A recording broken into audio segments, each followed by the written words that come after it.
Nah, jadi mentalnya udah diuji, dia yakin dia menang. Soal teori teknik dan lain-lain pelatih sudah ngajarin luar biasa lah, saya lihat.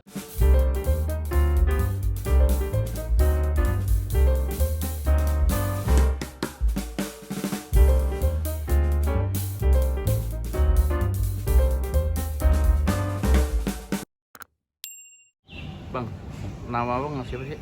Nama lengkap M. Arisa Putra Pohan, panggilan Boy Pohan. Oh, sejak kapan sih jadi wasit? Jadi wasit itu dulu 2019 lah. Itu ambil daerah dulu di Padang. Nasional di Ragunan. Nasional itu ya kejuaraan dalam negeri lah. Negeri ya. Terus baru ambil bintang 1 di Malaysia, bintang 2 di Manado, bintang 3-nya di Thailand. Pernah ikut Olimpiade juga, Bang? Ya, kemarin Olimpiade Tokyo. Oh, Masih. gimana? Lihat tinju ini di Indonesia seperti apa sih, Bang? Terus ada peraturan nggak untuk sarung tinju atau apa? Ada. Kalau kita lihat peta sekarang, tinju kita udah lumayan bagus. Karena tryout-nya pun sekarang udah ke Thailand kemarin, kita dapat 2 medali. Sekarang lagi berlangsung di Maroko, Golden Belt, kejuaraan dunia. Nah, kalau kita lihat untuk SEA Games nanti, yakinlah bisa dapat emas itu. Gitu ya. Udah berapa orang yang ke Maroko, Bang? Ke Maroko kita kirimin 7 tinju. Itu kelasnya apa tuh, Bang? Banyak, dia ada dari kelas 8 sampai kelas berat kita ada. Jadi nggak semua kelas SEA Games sih, tapi ada beberapa kelas yang memang kita proyeksikan untuk emas. Kalau untuk pengganti Christian sama Daud itu ada nggak bibit baru yang akan menggantikan mereka? Nah, kalau Chris John kan dulu memang berangkat dari kalau Daud Yordan dulu dari amatir. Nah, kalau sekarang kan mereka udah profesional. Kalau profesional itu memang beda dengan amatir. Nah, kalau profesional itu banyak sebenarnya, cuma memang eventnya yang kurang. Karena kalau amatir kan kita ada PON, ada prapon, ada kejurnas. Nah, kalau bedanya sama profesional gitu susah, tergantung promotornya banyak nggak. Kalau promotornya banyak, otomatis pertandingannya banyak. Kalau yang dikirim Maroko itu udah berapa kali bertanding? Udah ikut jurnas atau gimana, Bang? Dia udah lolos lah ke jurnas. Cuma kalau kita masih latihan di sini, dia udah nggak ada lawannya. Karena kita coba dengan atlet lain habis. Terus kita coba juga dengan atlet pro sudah. Sehingga kita mau lihat kekuatan kita kalau di luar itu bagaimana. Jadi sehingga mereka dapat pengalaman bertanding dengan orang-orang luar seperti apa, nafasnya, pukulannya, kayak gitu. Apa sih yang dibanggakan dari tinju ini? Siapa sih yang pilihan abang yang menurut abang paling bagus petinjunya?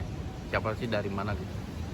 Kemarin kan Michael Mustika itu bagus, Farhan juga bagus. Terus yang dikirim ke Maroko ini 77 itu sebenarnya bagus. Terlepas dari apapun hasilnya nanti, mereka itu yang penting jam terbang.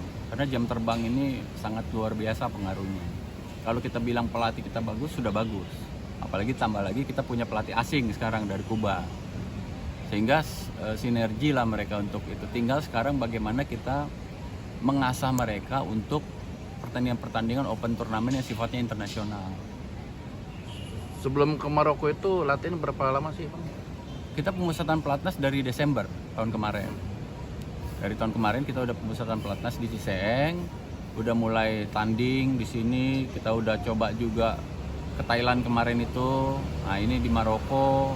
Nah, itu latihannya udah super terprogram lah. Tapi udah ketahuan, Bang, hasilnya? Belum, Maroko masih berlangsung. Masih berlangsung berapa hari sana, Bang? Maroko itu 10 hari.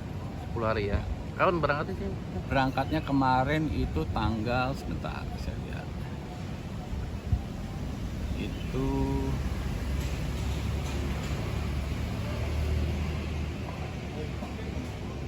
berangkat tanggal 30 ya. Januari kemarin, balik tanggal 11 ya. Berarti dia amatir kelasnya ya? amatir. Amatir, kejuaraan amatir. Dia ini nggak, Bang, kalau amatir itu apa menjadi prioritas nggak dari Abang sendiri gitu? Iya. Memang itulah target kita. Kita harapkan dari yang mereka pergi Maroko ini, kita ikutin SEA Games, Asian Games. Itu proyeksi kita, kalau kita lihat dari sekarang itu kita yakin lah emas itu udah pasti dapat. Gitu ya. Kedepannya mana Thailand ya? Kalau setelah dari Maroko mereka balik, mereka kan training camp lagi di Kuba. Oh, di Kuba. Di Kuba kemungkinan hampir 1 bulan sebelum SEA Games Kamboja. Di Kuba apa nih, Bang? Latihan Lagi. tanding. Gitu. Jadi kita Pelatihnya orang mana sih, Bang? orang Kuba, Orang baru. Kuba ya. Orang Kuba. Kenapa nggak orang Indonesia, Bang? Orang Indonesia ada 2, jadi pelatih kita itu 3.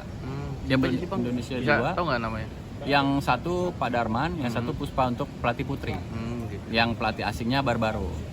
Nah, kenapa kita kombinasikan ini? Karena memang harus ada pelatih perempuan dan laki-laki di Indonesianya. Nah, programnya dari Barbaro ini. Jadi kita copy paste program latihan yang kita lihat segala macam, kan kita itu kan kurang sport science-nya. Nah, si pelatih Kuba ini bisa menjabarkan semua dari sisi teori, praktek segala macam. Jadi terstruktur lah. Nah, ini pelatih kita sebenarnya udah bisa juga. Memang udah bagus lah pelatih kita, cuma lebih bagus lagi di combine. Nah, ini yang mereka lakukan sekarang. Tapi ada syarat-syarat nggak sih, Bang, kalau mau dikirim ke luar untuk latihan atau untuk bertanding itu? Ya pasti ya, kita harus yakin dulu jangan sampai nanti petinju kita dikirim ke sana hanya untuk dipukulin orang.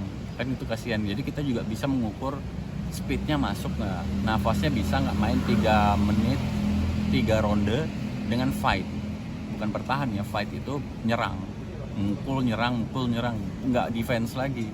Nah, itu yang dilakukan sekarang oleh petinju-petinju kita ini. Jadi mereka sekarang udah maju mukul, nggak lagi marang perang gitu. Gitu ya, Bang ya. Apa harapan Bang untuk petinju ini yang akan datang, yang mungkin yang dari Maroko atau apa? Nah, kita maunya tuh mental mereka teruji di sana. Biar gimana pun mental seorang petinju itu harus berani. Karena petinju ini kalau sebelum mulai kan dia hadap-hadapan tuh. Kalau mentalnya udah kena pasti kalah.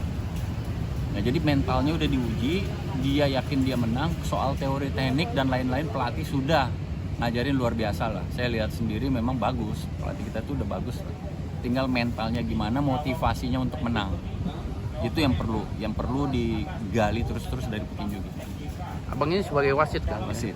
Ada kesulitan nggak kalau ketika menjadi wasit? Itulah yang awalnya kenapa Pernah saya kepukul nggak juga? nyaris pernah kena angin gitu. Kenapa saya berminat jadi wasit, itu ada ceritanya juga. Jadi pada saat itu saya tidak hobi dengan tinju ini. Cuma pada saat satu ketika saya ngurusin ujian wasit hakim di Padang. Ujian bintang 1, di mana satu peserta dari Singapura datang numpang ujian, ikutlah. Tahun berikutnya Singapura ini udah bintang 2, Indonesia belum, masih bintang 1. 2 tahun kemudian Singapura ini udah bintang 3. Saya penasaran kenapa Indonesia masih bintang 1 nggak naik-naik, sehingga saya putusin, saya coba. Ternyata memang kendala di kita adalah bahasa Inggris 1. Jadi ujian itu semua pakai bahasa Inggris, soalnya segala macam pakai bahasa Inggris. Nah, itulah salah satu kendala kita. Yang kedua memang biaya. Jarang ujian itu di Indonesia, selalu dilakukan di luar. Untuk di Thailand aja saya ngambil bintang 3 itu habis 32 juta. Untuk di Malaysia ambil bintang 1, Malaysia yang dekat itu habis 11 juta. Di negara kita sendiri, di Manado habis 13 juta. Jadi memang selain bahasa Inggris, biaya. Nah, itulah yang kita harapkan, memang adalah support dari misalnya pemerintah, dari PBPP. Kenapa? Karena wasit itu perlu. Kalau wasit kita nggak ada di luar, bagaimana kita dapat update aturan? Bagaimana kita tahu pola perkembangan tinju di luar? Oh, wasit kita nggak ada, siapa yang menginfokan? Nah, itulah sekarang kita, PP yang sekarang itu bagus, udah mulai melakukan program-program untuk pembinaan wasit-wasit muda, wasit-wasit baru, selain yang sudah lama sekarang. Batas usia umur berapa, Bang, untuk wasit? Kalau di IBA sendiri nggak ada batas usia. Dia memang membolehkan sampai umur berapapun. Cuma memang mereka punya penilaian pada saat melihat layak atau tidak wasit ini dipakai atau enggak. Itu aja masalah mereka. Tapi kalau tingkat bintang itu sekarang, dulu waktu Olimpiade Brazil sampai bintang 5. Cuma karena ada masalah di Olimpiade Brazil, sekarang yang bintang 5-nya hilang, hanya sampai bintang 3. Oke, Bang, makasih, Bang. Sip.